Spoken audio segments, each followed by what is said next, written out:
जो सबसे बदतरीन दुनिया में शहर है ना, जो रहने के बिल्कुल भी काबिल नहीं है, उसमें कराची चौथे नंबर पर आया है जहाँ तक मुझे इत्तलात मिली है। देखें, कराची के हालात अब ऐसे हो गए हैं कि हम तो यहीं के बासी हैं, हम तो यहीं पले बड़े, यानी ज़िंदगी हमारी यहीं गुजर गई। हम तो कभी कराची के छोड़ने का तसव्वुर नहीं कर सकते थे, इसी माहौल के, इसी कल्चर के आदी, यानी कि गलियों के आदी। लेकिन अब मेरे जैसे आदमी के दिल में ख्याल आ रहा है कि कराची छोड़ दूँ, और शायद आपके दिल में भी आ रहा हो।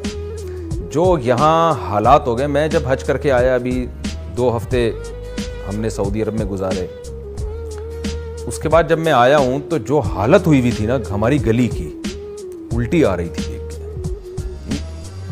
2-3 दिन तक मैं इतना डिस्टर्ब रहा हूँ कि यार इस गंदगी में, क्योंकि जब रहता है ना तो इंसान आदी हो जाए। 15 दिन आप जरा कहीं निकले कराची से बाहर और फिर आए तो फिर 1 हफ्ता सेट होने में लगता है यार। 1 हफ्ता आपको सेट होने में, यानी गंदगी में सेट होने में लगता है यार। मतलब इसका साफ सीधे सीधा ये है कि आपको गंदा होने में 1 हफ्ता लगता है, क्योंकि आप भी जब गंदे हो जाते हैं तो फिर ज़ाहिर है गंदगी होती है आपसे। तो बहुत ही ज़्यादा बुरी हालत है। डकैतियाँ, चोरियाँ, मोबाइल स्नैचिंग, हर 4 दिन के बाद किसी की टांग पे गोली लगी हुई है, कोई बंदा मरा हुआ है, और जो गंदगी का ढेर, और जो पानी नहीं है, बारिशों से जनाब वो भर गए हैं डैम, दीवारें टूट रही हैं डैमों की, नलकों में पानी नहीं है।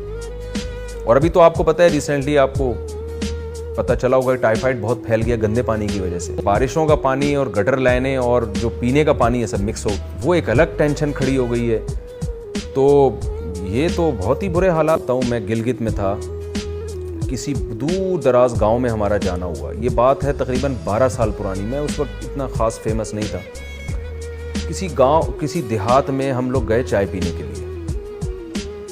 तो उसने जब चाय पिलाई, मेरी बातचीत के स्टाइल से वो समझ गया कि ये बंदा कराची का है। हम काफ़ी सारे लड़के थे, हमने दूध पत्ती मंगवा के पी। मैं गया पैसे देने, उसने कहा आप कराची के हो। मैंने कहा आपको कैसे पता चला? कह रहे हो आपकी ज़बान से पता चला। कह रहा मैं पैसे नहीं दूंगा। मैंने कहा लो यार। कह रहा नहीं। मैंने बहुत इसरार किया। कह रहे कराची से कोई भी आता है मैं पैसे नहीं लेता, क्योंकि कराची ने हमें बहुत खिलाया है।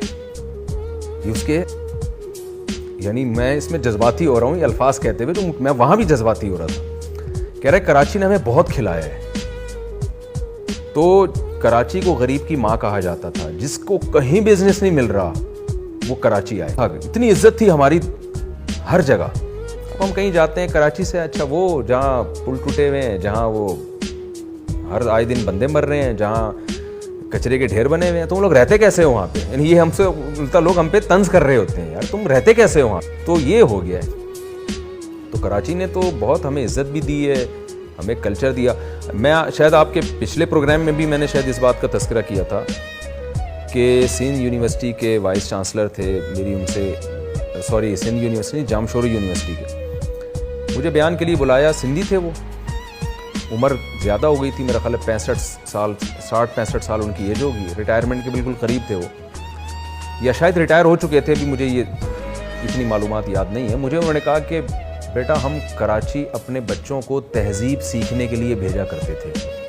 कहने लगे कि मुझे याद है, कहते हम अपने बच्चों को कराची के स्कूलों में एडमिशन दिलवाते थे। बेटा, वो जो सिंधी थे वो बता रहे थे कि वहाँ तहजीब सीख के आओगे। मैंने कहा कैसे? उन्होंने कहा हमारा बच्चा यहाँ आओ जाओ इस तरह के, वहाँ जा कराची से सीख के आता था, आइए बैठिए खाइए, हाँ नहीं कहना, जी कहना है बड़ों को जवाब में। ये सारी चीज़ें बच्चे कराची से सीख के आते थे। और हमें भी याद है, हमारे जब पंजाब से रिश्तेदार आया करते थे तो वो कहते यार यहाँ का अजीब ही, हम छोटे बच्चे थे ना, हमारी 8-9 साल उम्र होगी, तो हमारे जो पंजाब से रिश्तेदार आते थे कहते यार यहाँ का अजीब ही एक कल्चर है मन।